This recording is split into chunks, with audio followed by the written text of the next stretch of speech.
Hey YouTubers, X Factor here with some Azadi Palace Rush Defense tank gameplay. I'm going to kind of go over my thought processes over the right flank. It's been a while since I've done one of these videos, so I am running reactive, and I am running heavy MG, which is very helpful because it kills people so quickly, does not overheat. That's so integral because, you know, if you're getting swarmed like ants, you need a gun that's not going to overheat. So this is kind of an aggressive spot, and my thought process is this.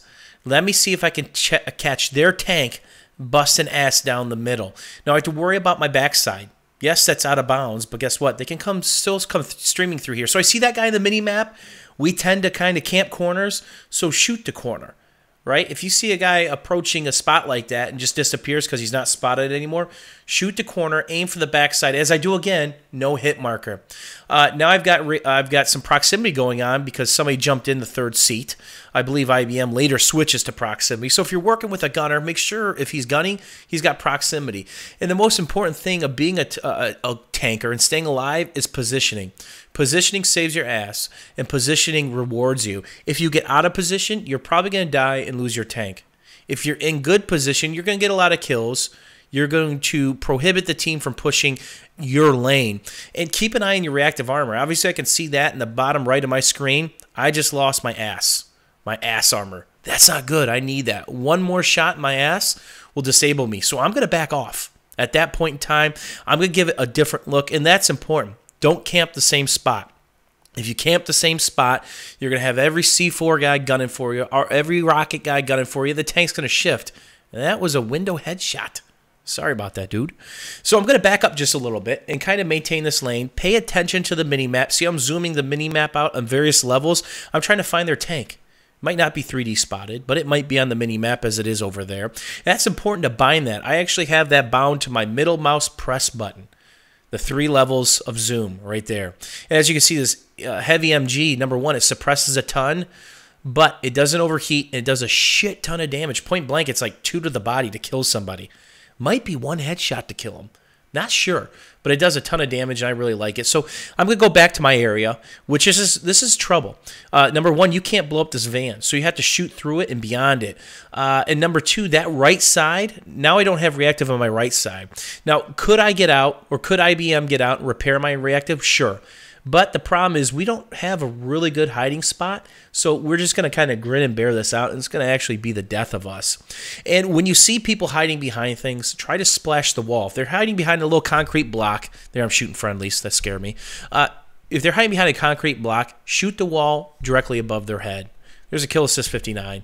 And just rock back out of bounds. There, I'm shooting the wall. Don't know if people are there, but I want to get some splash damage. So that's a great way to tell if somebody's there. If you don't know, put a shot. See that crosshair? How it was an angle crosshair? That's a hit marker. That guy's going for the glory kill. And there we do get C4'd because we don't have the proximity rocket anymore. And the other thing about the T90 is she got a fat ass. What's that mean? On close situations like that, I'm not helping my secondary gunner. I should have angled back a little bit so he has an angle. Because what happens is as you turn around your gun on the T90, her ass is kind of big. That's not a bad thing, but just makes it hard to shoot things that are within 25 or so feet of you because your gun's elevated compared to the front positioning. And the Phoenix comes in. Obviously, you want to kind of take care of that. Because that secondary gun on the Phoenix, that flat cannon, the grenade launcher, whatever it is, as bodies fly through the air, it's just nasty. You can lob shots over things and through things and around things, and it's just gross. See their tank, and I'm going to try to pillar this guy and work on killing that tank. Obviously, with all the smoke, I'm trying to guess where the shot needs to go. Lo and behold, there's a wall there and stuff. So I'm bouncing in between infantry and the tank between my shots because there is a little bit of cooldown. There I get 2 shots, maybe into him. Nope, he's not disabled quite yet. So that's another important thing. Don't just be trained on the tank. If you're just shooting at the tank, you're doing it wrong. If there's 8 million things in front of you, you got to switch to your secondary gun and start weeding away, suppressing, or at least making those guys run for cover. Right? If you're shooting at somebody, they're probably not going to stay still with that secondary gun. They're probably going to want to run for their life or seek cover. So that's going to save your ass if they're a rocket guy, you know, or a C4 guy. Just shoot at them. Suppress the shit out of them. Sometimes that's enough to get them to back up. I've got reactive on 2 of my sides still, not doing too bad, so I want to take a pot shot. I missed because, you know, I'm hitting every bump, speed bump known to mankind. Now, he made a mistake. He gave me his side. If you're patient, you can take care of greedy tanks, but I get smawned and surrounded, obviously. And that's going to exemplify the point that a tank is a complement to infantry placement. You staying alive is integral to good infantry placement.